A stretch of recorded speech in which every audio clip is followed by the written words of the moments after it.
guys. Ito po, no? Napakabuti ng Panginoon sa lugar na to. So dito maririnig mo yung agos ng tubig. Makita mo kung gaano kalinaw. Napakadakila ng ating Panginoon, mga kapatid. Yung kanyang mga ginawa. Yan. Talagang very grateful ng ating Panginoon. Yan. Yan po. So dapat nating alalahanin na ang Diyos ay napakadakila. Yan. Napakabuti.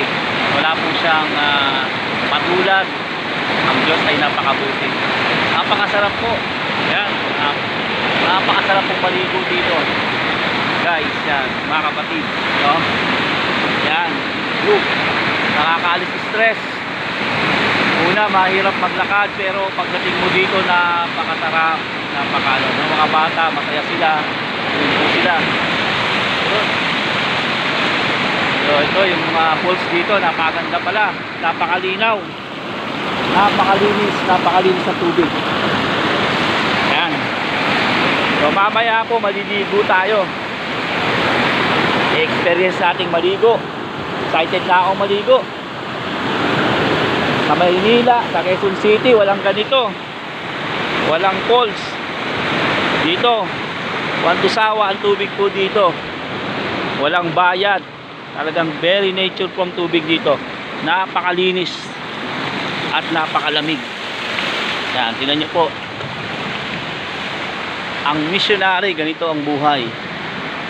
Wala kang kailangan, you have to enjoy ang dito na lang kayo. To, saan sila?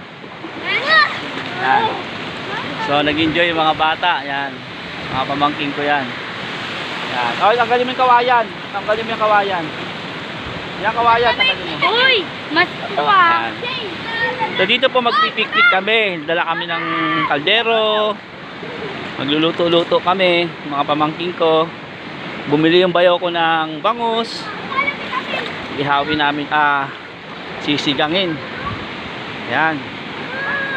Yan po, napakasarap na maramdaman yung ganitong lugar. Yan. Hoy kami, doon ka na.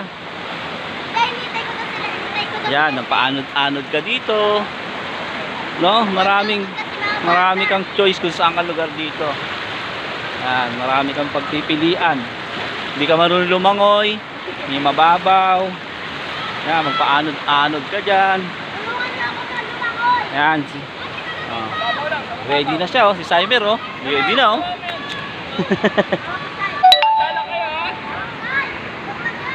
Okay na. Yan, si Lester, maliligo na rin si Lester, laki ng katawan, Yan. Ito yung pinakamalalim dito. Ito yung malalim daw, So dito hindi pwede yung mga hindi marunong lumangoy. Yan. Yan, pero yung mga bata po dito, sanay na silang maligo. Yan, Yan. Yung mga taga dito sila. Yung hindi marunong lumangoy, doon na lang sa sa mababaw. Paano po? Naliligo na ako. Excited na. Bye-bye.